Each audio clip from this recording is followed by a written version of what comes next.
Captain Jake Morrison sat in his command chair aboard the USS Defender. The ship moved slowly through the dark space near the edge of human territory. Jake had been doing this job for 5 years now. Every day was the same. Watch the sensors, check the borders, and make sure no one entered human space without permission. Lieutenant Amy Davis looked up from her console. Her fingers moved quickly over the control panel. Something was wrong. The sensors were picking up movement in the distance.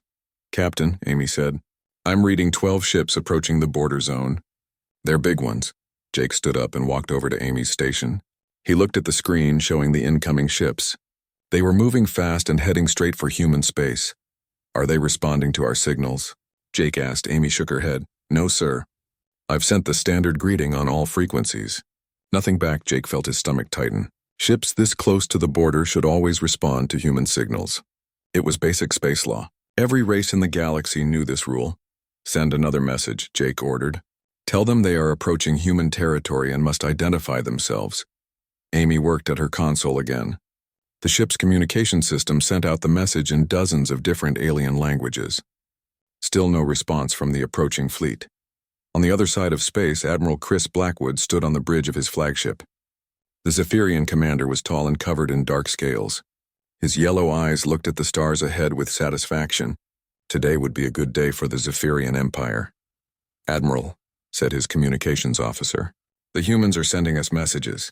They want us to identify ourselves." Blackwood laughed. It was a harsh sound that made his crew nervous. "Humans," he said with disgust. "These young creatures think they own this part of space. Ignore their messages." The Zephyrian fleet continued moving toward human space. Blackwood had studied human military reports. Humans were weak. They had small ships and limited technology. His 12 heavy cruisers could destroy any human force that tried to stop them. Back on the USS Defender, Jake watched the alien ships cross into human territory.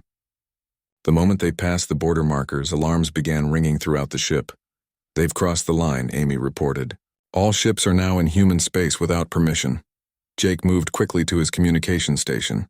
He needed to contact Terra Defense Command immediately. Commander Pete Johnson needed to know about this invasion right away. "Defense Command, this is Captain Morrison on the USS Defender." Jake spoke into his microphone. "We have 12 unidentified ships in the Centauri border zone. They entered human space without permission and are not responding to communications." Pete Johnson received the message at his command center on Mars.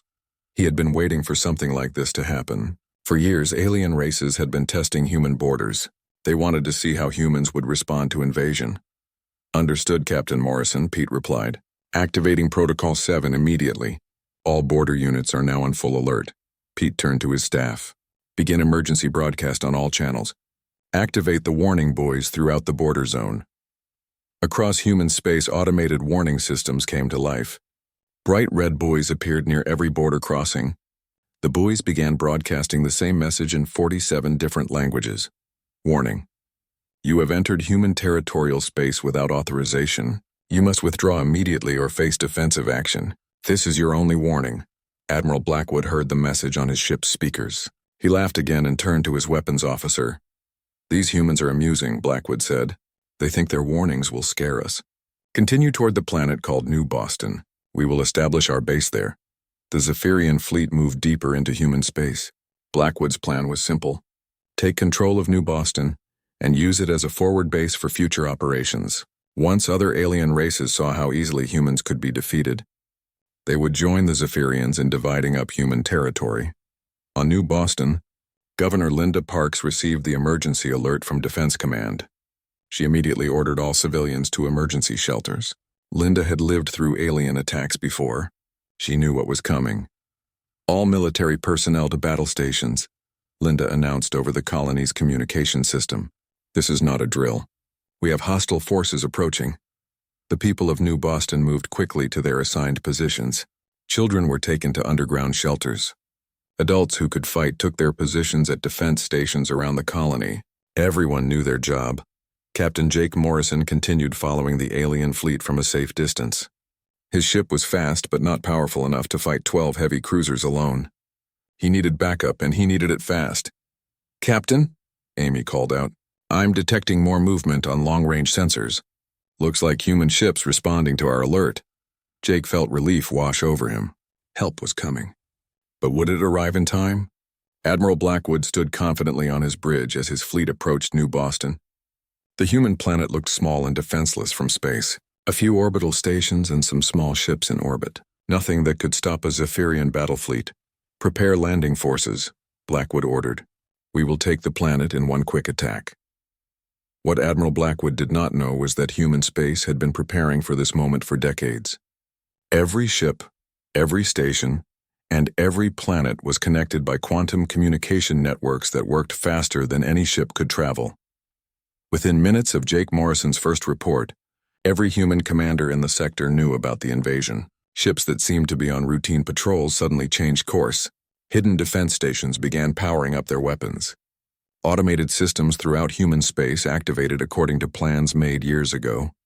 Pete Johnson watched his command center come alive with activity. Status reports flowed in from across human territory. Everything was working exactly as planned, sir. One of his officers reported. All defense networks are online. The trap is ready. Pete nodded grimly. For 50 years, humans had been building defenses throughout their space. Not just ships and weapons, but an entire system designed to protect human worlds from exactly this kind of invasion. The Zephyrians thought they were attacking a weak, unprepared enemy. They were about to learn that humans had been preparing for this war since the day they first reached the stars. Admiral Blackwood's fleet continued toward New Boston, unaware that they had just triggered the most sophisticated defense system in the galaxy. The humans had sent their warning, and it had been ignored. Now it was time to show the galaxy why no alien force had successfully invaded human space in over 40 years. Captain Lisa Hayes sat in the command center of Deep Watch, a monitoring station hidden in an asteroid field. Her job was to watch everything that happened in this part of space and report it to Earth Defense Command. The moment Jake Morrison's alert came through, Lisa began uploading data to the Sol Defense Network. Her fingers moved quickly over the control panels as she gathered information about the alien ships. Computer, Lisa said. Begin full tactical analysis of the incoming fleet. The station's powerful computers went to work. Within seconds, they had detailed information about each alien ship. Size, weapons, shield strength, and crew numbers appeared on Lisa's screens. Zephyrian heavy cruisers, Lisa read from her display. 12 ships total. Standard battle configuration. Lisa sent all the information directly to General Ryan Cooper at Earth Defense Headquarters. The quantum communication system carried the data faster than light, reaching Earth in just moments. General Ryan Cooper stood in the main command room at Earth Defense. He was a veteran of many alien conflicts and knew how to respond to threats quickly. The data from Lisa Hayes appeared on his screens immediately. All stations, this is General Cooper. Ryan spoke into his headset. We have confirmed invasion of human space by Zephyrian forces. Authorize activation of outer perimeter defense system. Across human space, hidden defense platforms began coming online. For 30 years, humans had been building these secret weapons. They looked like asteroids or space debris, but each one contained powerful weapons and sensors.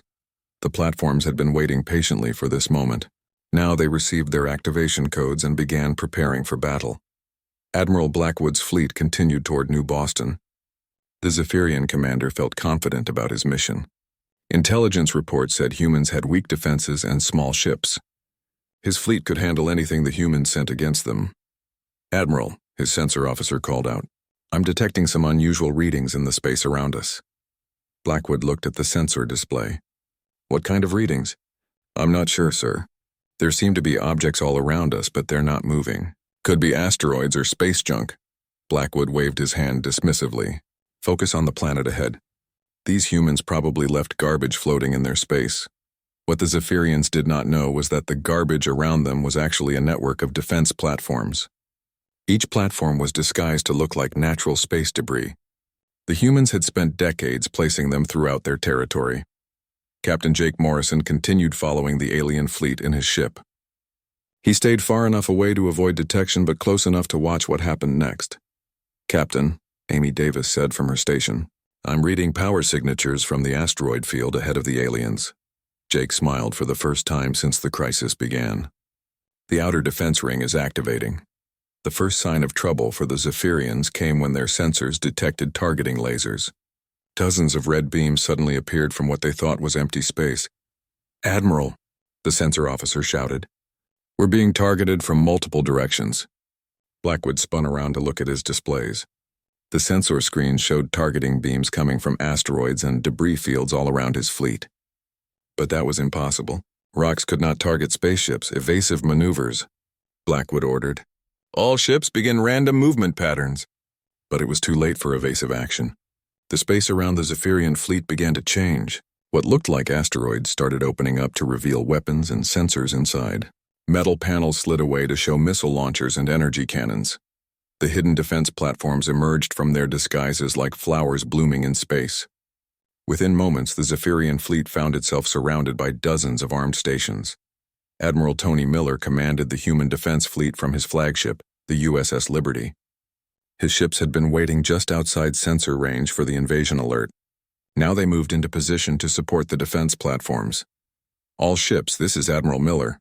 Tony spoke to his fleet. "Execute Formation Delta. Surround the enemy fleet, but do not fire until my command." Human ships appeared from behind moons and asteroid fields. They had been hiding throughout the system, waiting for exactly this moment. The Zephyrians suddenly realized they were not fighting a small patrol force. They were facing an entire defense network. Captain Nicole Wright commanded the stealth destroyer Shadow Strike. Her ship had been following the Zephyrian fleet for hours without being detected. Now she moved into attack position. "Weapons ready, Captain," her tactical officer reported. "Hold position," Nicole ordered. "Wait for Admiral Miller's signal." Admiral Blackwood stared at his tactical display in shock. His fleet was completely surrounded. Human ships appeared on his sensors from every direction. The empty space around them was filled with weapons platforms and warships. "How many ships are there?" Blackwood demanded. "At least 40 human vessels, sir," his tactical officer replied. "And more platforms than I can count." Blackwood felt cold fear in his stomach. This was not supposed to happen. Human intelligence reports said they had weak defenses. Where had all these ships come from? On Earth, General Cooper watched the tactical display showing the situation near New Boston. The Zephyrian fleet was completely trapped. Every human ship was in position and ready to attack. "Send a message to the alien commander," Cooper ordered. "Give him one final chance to surrender." The message went out on all frequencies. Admiral Miller's voice carried the words that would decide the fate of the Zephyrian fleet. "Zephyrian vessels, this is Admiral Miller of the Human Defense Force. You have entered human space without permission and ignored our warnings. You are now surrounded and outgunned. Surrender immediately and prepare to be escorted out of human territory." Admiral Blackwood listened to the message with growing anger.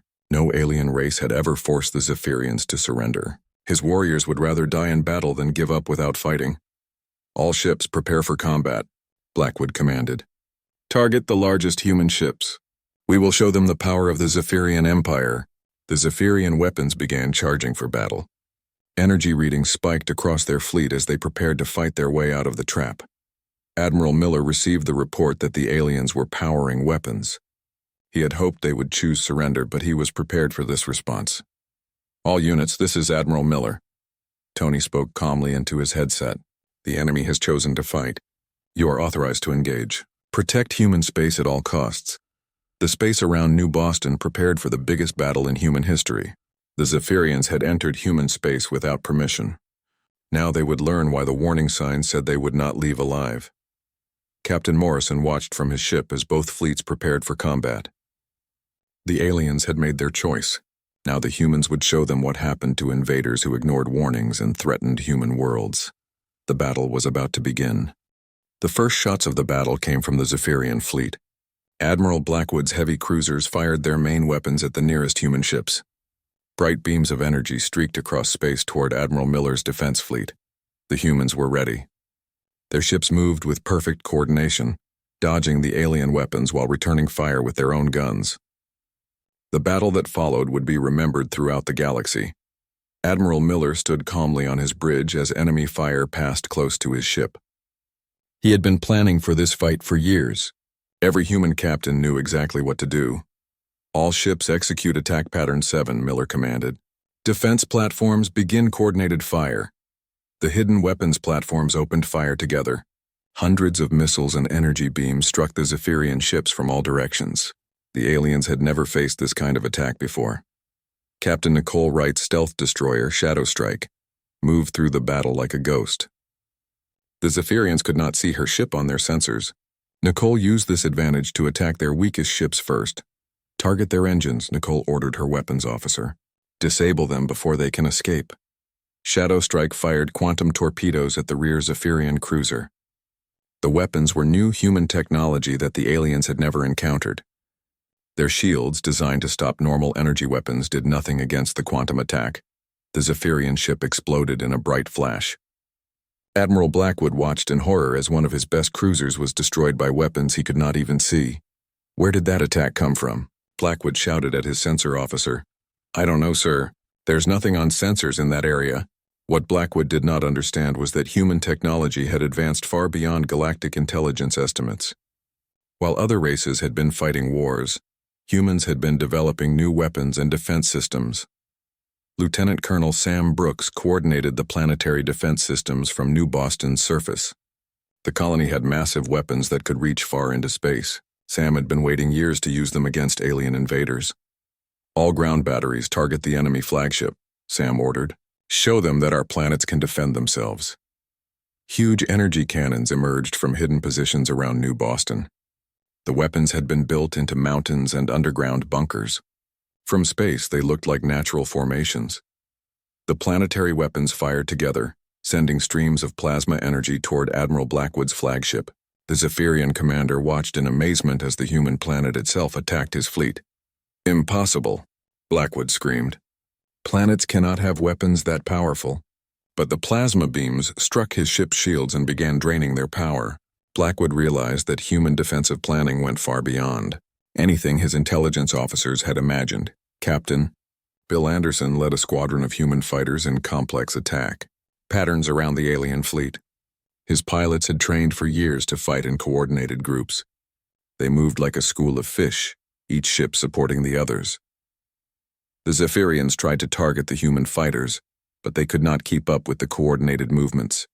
Bill's squadron attacked from unexpected angles, hitting weak points in the alien ship armor. Blue Squadron, concentrate fire on the command sections. Bill ordered over the radio. Take out their ability to coordinate. The human fighters swarmed around the Zephyrian ships like angry bees.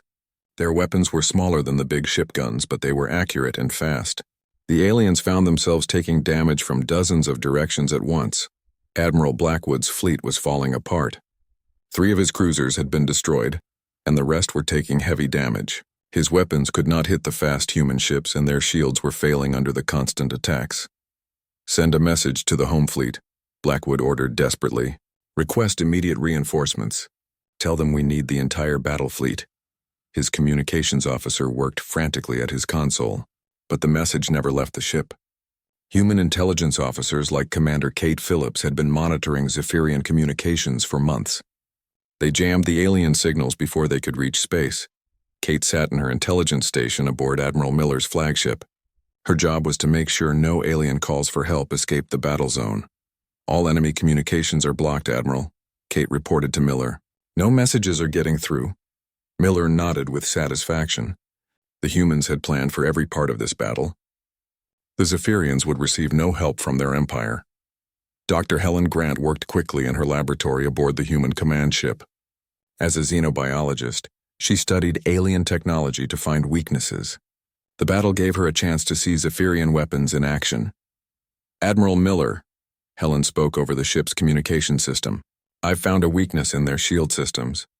Their frequency rotation pattern has a gap every 12 seconds. Understood, Doctor, Miller replied.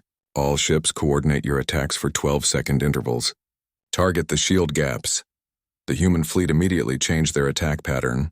Instead of constant fire, they timed their weapons to hit during the brief moments when Zephyrian shields were weak.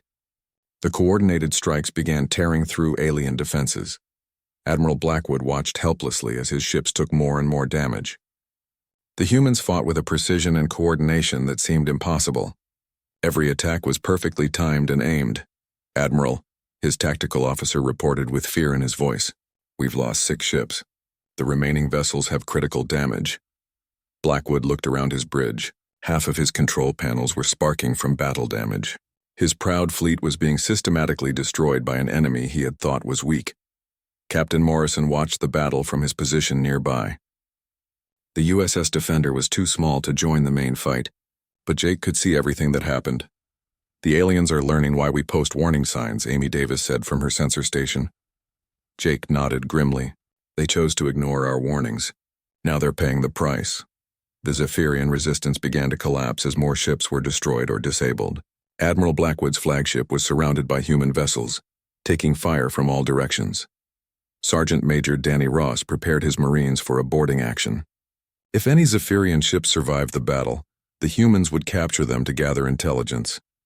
"Marines, prepare for combat boarding," Danny announced over the ship's speakers. "Full battle gear. These aliens are dangerous, but they've never fought human soldiers before." The boarding pods were loaded with the best human fighters. They had trained for years to fight alien warriors in close combat. Today, they would put that training to use.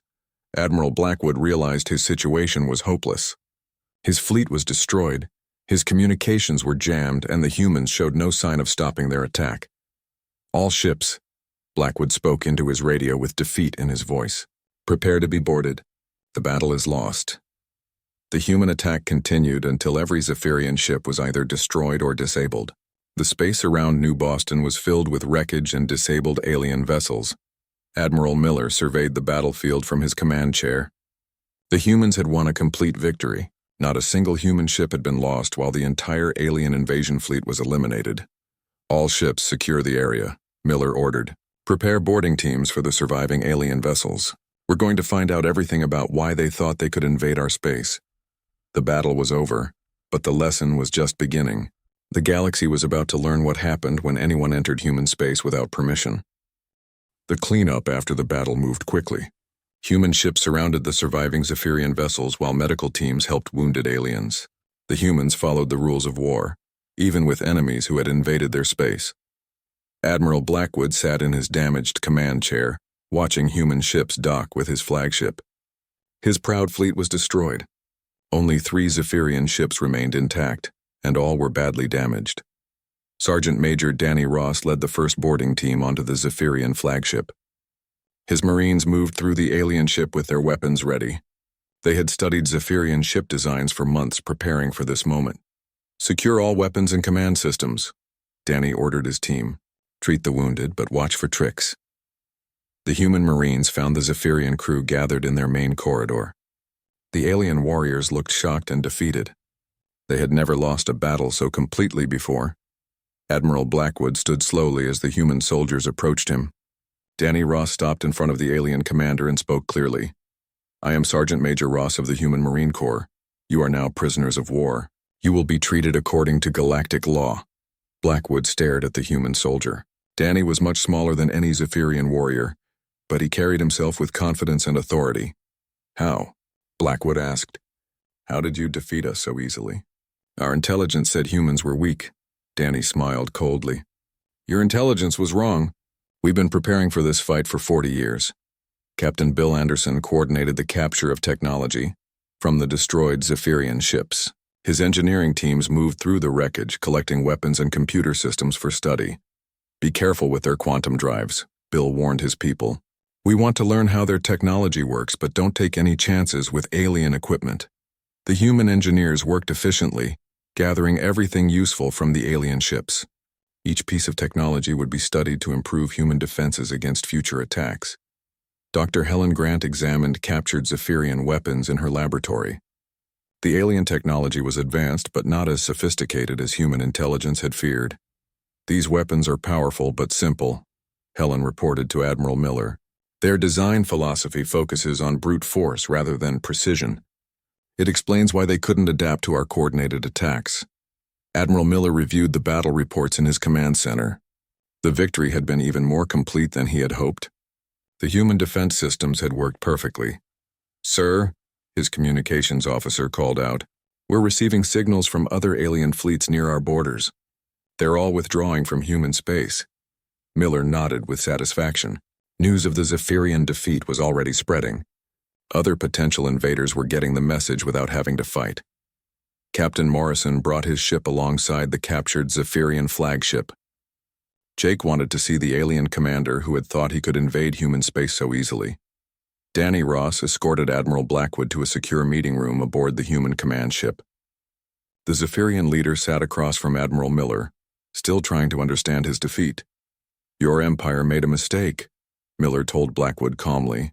"You believed old intelligence reports that said humans were weak and unprepared." Blackwood looked at the human admiral with new respect. "Our scouts reported that you had only small patrol ships and limited defenses.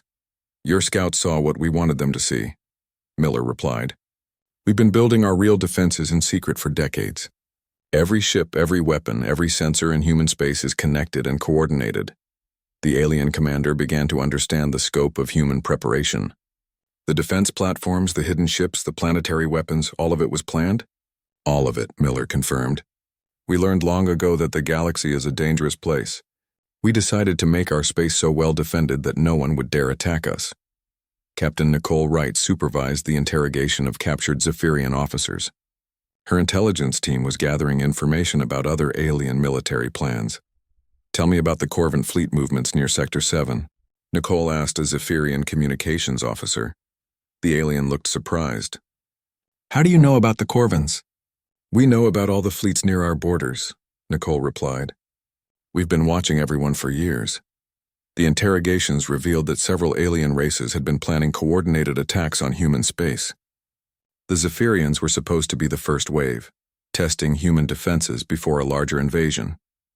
Lieutenant Colonel Sam Brooks coordinated the investigation from New Boston's surface. His teams were studying Zephyrian landing equipment and invasion plans. They planned to take our entire planet with just 2,000 soldiers, Sam reported to Admiral Miller. They really believed we couldn't defend ourselves. The evidence showed how badly the aliens had underestimated human military capabilities. Their invasion plans were based on outdated information and wishful thinking. Commander Kate Phillips analyzed captured Zephyrian communications equipment. Her team discovered a network of alien spies throughout the galaxy, all reporting incorrect information about human strength. "Admiral," Kate reported, "it looks like the Zephyrians have been feeding false intelligence to other races as well. They wanted other species to attack human space so they could move in afterward." The captured information revealed a complex plot involving multiple alien civilizations. The Zephyrians had been manipulating their neighbors, hoping to use them as weapons against humanity. Dr. Helen Grant made an important discovery while studying Zephyrian computer systems. The aliens had detailed plans for dividing up human territory after their conquest. They had already decided which worlds each alien race would control, Helen told Admiral Miller. Earth was going to be turned into a slave labor planet. The revelation made the human victory even more important. The aliens had not planned to simply conquer human space. They intended to destroy human civilization entirely. Admiral Blackwood sat in his detention cell, thinking about everything he had learned. The humans were not the weak species his intelligence had described. They were sophisticated defenders who had turned their entire territory into a fortress. "Guard," Blackwood called to the human soldier outside his cell. "I want to speak with your admiral again." Danny Ross brought the alien commander back to the meeting room. Admiral Miller waited patiently as Blackwood gathered his thoughts. "Your people fight like no species I have ever encountered," Blackwood admitted. Every ship knew its role. Every weapon was perfectly coordinated. "How do you achieve such unity?" Miller considered the question carefully. "We learned from history. Humans have fought many wars against each other. We know the cost of conflict. When we reached the stars, we decided that human space would be defended by all humans working together." "And if we had withdrawn when you gave us the warning?" Blackwood asked. "Then you would have left alive as promised," Miller replied. "We don't want to fight unnecessary wars, but we will destroy anyone who threatens our people." The interrogations continued for days as human intelligence officers gathered information about alien military capabilities and plans. Each piece of data would help protect human space from future threats. Captain Morrison visited the detention area where Zephyrian prisoners were held. The alien warriors looked defeated and confused. They had believed their own propaganda about human weakness. "What happens to us now?" one of the prisoners asked Jake through a translator. "You'll be returned to your empire," Jake replied, along with a message about what happens to anyone who enters human space without permission.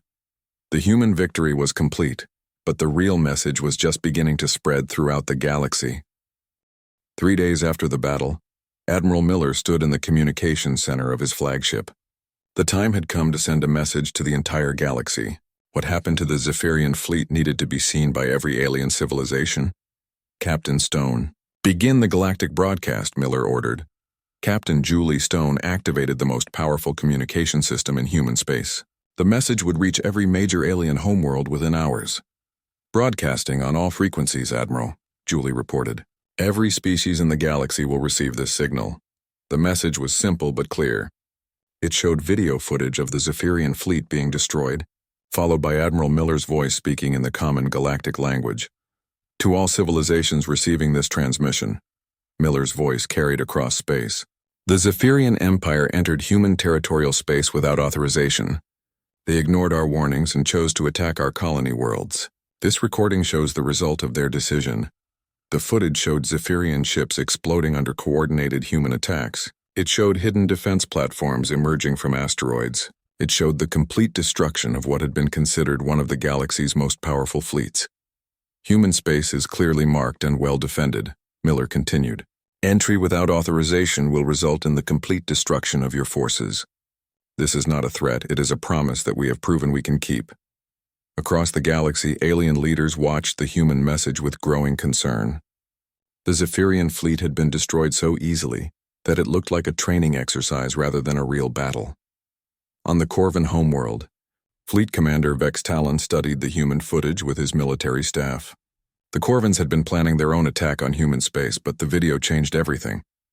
"How many ships did the humans lose?" Vex asked his intelligence officer. "According to our sensors, none," came the shocking reply. "The entire Zephyrian fleet was destroyed without a single human casualty." Vex stared at the display showing human battle formations. The coordination and precision were unlike anything he had ever seen. Every human ship moved like part of a single organism. "Cancel all operations near human space," Vex ordered. "Order our fleets to withdraw to safe distances immediately." Similar scenes played out on dozens of alien homeworlds. Species that had been planning attacks on human territory suddenly realized they had badly underestimated their intended target. Back in human space, Colonel Gary White led teams of engineers through captured Zephyrian technology. The aliens had brought their best equipment, but it was no match for human defensive systems. "Their quantum drives are interesting," Gary reported to Admiral Miller. "We can use this technology to improve our own ships." The captured alien equipment would be studied and adapted to strengthen human defenses even further. Every enemy attack made humanity stronger and better prepared. Dr. Helen Grant compiled her final report on Zephyrian military capabilities. The aliens were powerful but not innovative. They relied on brute force rather than clever tactics. They expected to win through superior firepower, Helen wrote in her report. They never considered that we might have superior strategy and coordination. The human victory had been achieved not just through better weapons, but through better planning and teamwork. Every human in the defense fleet had known exactly what to do when the crisis began. Admiral Blackwood spent his final day in human custody, thinking about everything he had learned. The humans were returning him to Zephyrian space with the other survivors. But the real message was what he had seen. "Your people are not what we expected," Blackwood told Admiral Miller during their final meeting. "What did you expect?" Miller asked. "Young, weak creatures who had gotten lucky reaching the stars," Blackwood replied honestly. "Instead, I found disciplined warriors who had spent decades preparing for war." Miller nodded thoughtfully. "We've had good teachers. Humans learned about war from each other long before we met aliens. We know how to fight, and we know how to work together." The Zephyrian survivors were loaded onto a single transport ship and escorted to the edge of human space. Blackwood looked back at the human fleet through his small window, knowing he would never forget what he had seen. Captain Morrison piloted the escort mission personally. As they reached the border, Jake opened a communication channel to the alien transport. "Admiral Blackwood," Jake spoke clearly, "tell your empire and any other species that will listen. Human space is protected. We don't want to fight, but we will destroy anyone who threatens our people." "I will deliver your message," Blackwood replied, "but I do not think anyone will believe it until they see what I have seen." The alien transport crossed into neutral space and headed home. Jake watched it disappear into the distance, then turned his ship back toward human territory. On dozens of alien worlds, Military leaders received reports from their scouts near human borders. Every species that had been watching human space suddenly pulled their forces back to safe distances.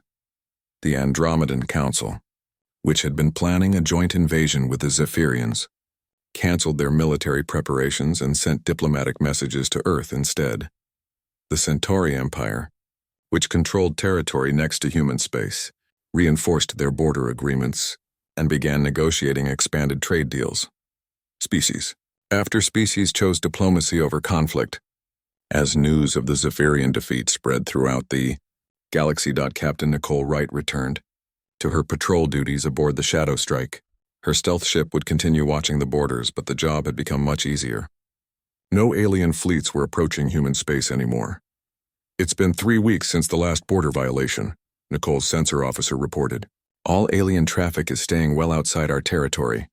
Nicole smiled as she looked at the peaceful stars of human space. The message had been received clearly across the galaxy. Lieutenant Colonel Sam Brooks oversaw the rebuilding of New Boston's defenses. The colony had not been damaged in the battle, but the human military was using the victory to improve their defensive systems even more. "Install the new quantum detection arrays around the outer planets," Sam ordered his engineering teams. "If anyone else tries to sneak into our space, we'll see them coming from twice as far away." The human defensive network continued to grow stronger. Each alien attack that was defeated led to new improvements and better preparation for future threats. Admiral Miller received reports from across human space showing the results of their victory. Trade routes were safer, colonies were more secure, and other species were treating humanity with new respect. "Sir," his communications officer reported, "we've received formal apologies from 12 different alien governments. They're all requesting permission to establish diplomatic relations." Miller nodded with satisfaction. The military victory had achieved its real purpose, protecting human civilization and earning respect throughout the galaxy. In his final report to Earth Defense Command, Miller wrote the words that would be remembered in human history books. "The Zephyrian invasion has been completely defeated. Human space remains secure, our defensive systems have proven their effectiveness, and the galaxy has received our message clearly. No alien force has successfully invaded human territory in 40 years, and after today's demonstration, that record will likely stand for 40 more." Captain Morrison returned to his patrol duties aboard the USS Defender. As he watched the quiet stars near the human border, Jake thought about the warning signs that marked the edge of human space. The signs still broadcast their message in 47 languages. "You have entered human territorial space without authorization. Withdraw immediately or face defensive action." But now every species in the galaxy knew that the warning was not an empty threat. It was a promise that humans had proven they could keep. Admiral Blackwood would spend the rest of his life telling other aliens about what he had seen in human space. Some would believe him, others would not, but none would be foolish enough to test the human defenses themselves. The galaxy had learned a simple lesson. Enter human space without permission, and you won't leave alive.